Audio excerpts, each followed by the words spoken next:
Olá, eu sou o professor Evandro Ramos, essa é a disciplina Enfermagem e Políticas em Saúde Pública e nesta aula nós vamos trabalhar o tópico 7, ou item 7 do seu material, hepatites virais, relacionado ao grande tema, doenças transmissíveis. Vamos lá?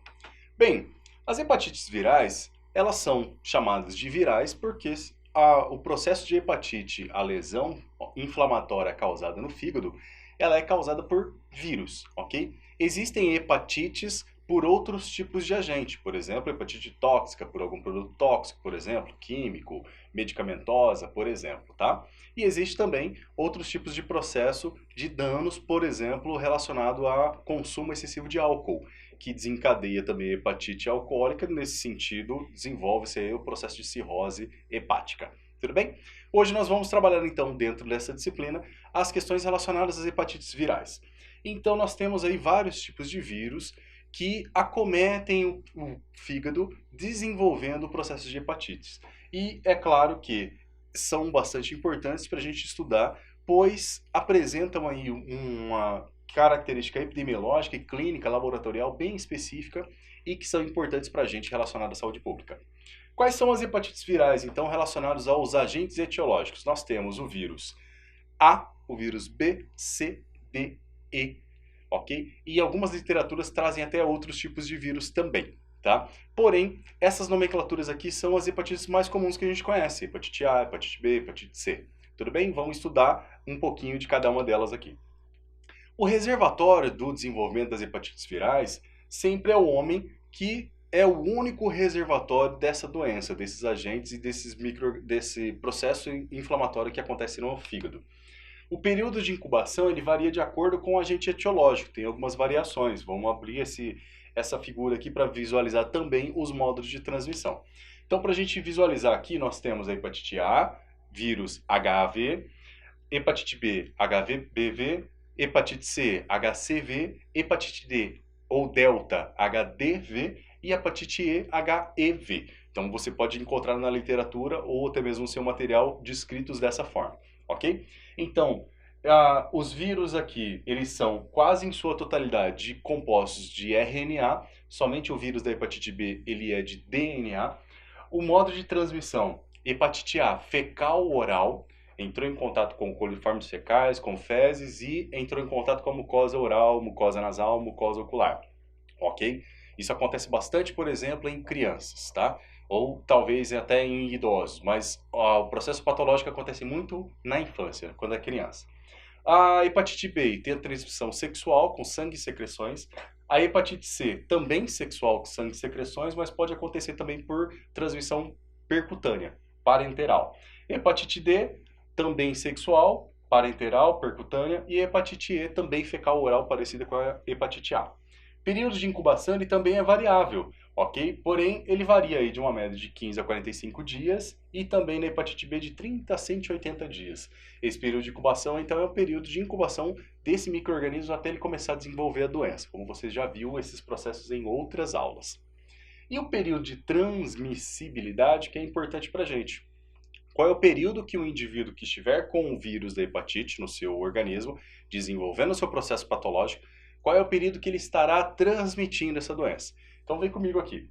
A hepatite A, desde 2 semanas antes do início dos sintomas até o final da 2ª semana da doença. Então ele está transmitindo por um período muito grande a hepatite A.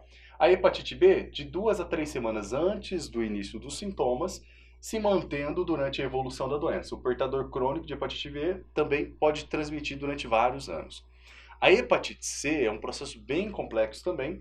1 semana antes do início dos sintomas se mantém quando o paciente estiver aí com o vírus detectável em exames. A hepatite T, 1 semana antes do início da co-infecção, e a hepatite E, 2 semanas antes do início dos sintomas até a 2ª semana final da doença.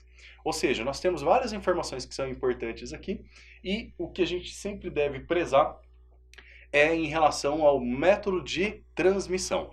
porque a partir daí conseguimos atuar de maneira específica com atuações e ações de enfermagem preventivas para quebrar o processo de desenvolvimento da doença.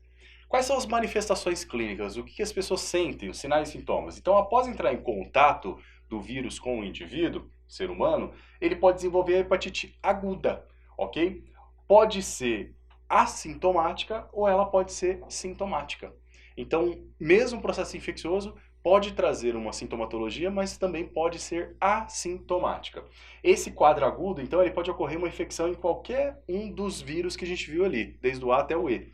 E dessa forma, os aspectos clínicos virológicos, eles são limitados aos primeiros 6 meses. Então, nós temos aí os marcadores específicos também. O que nós temos? Nos casos da hepatite B, C e D, a persistência do vírus após o período caracteriza também uma cronificação dessa doença. Então, do quadro agudo vai se desenvolver um processo também crônico, de mais longo prazo, que também pode cursar aí de forma assintomática, ok? Vale ressaltar também que as hepatites A e hepatite E evoluem para as formas crônicas da doença.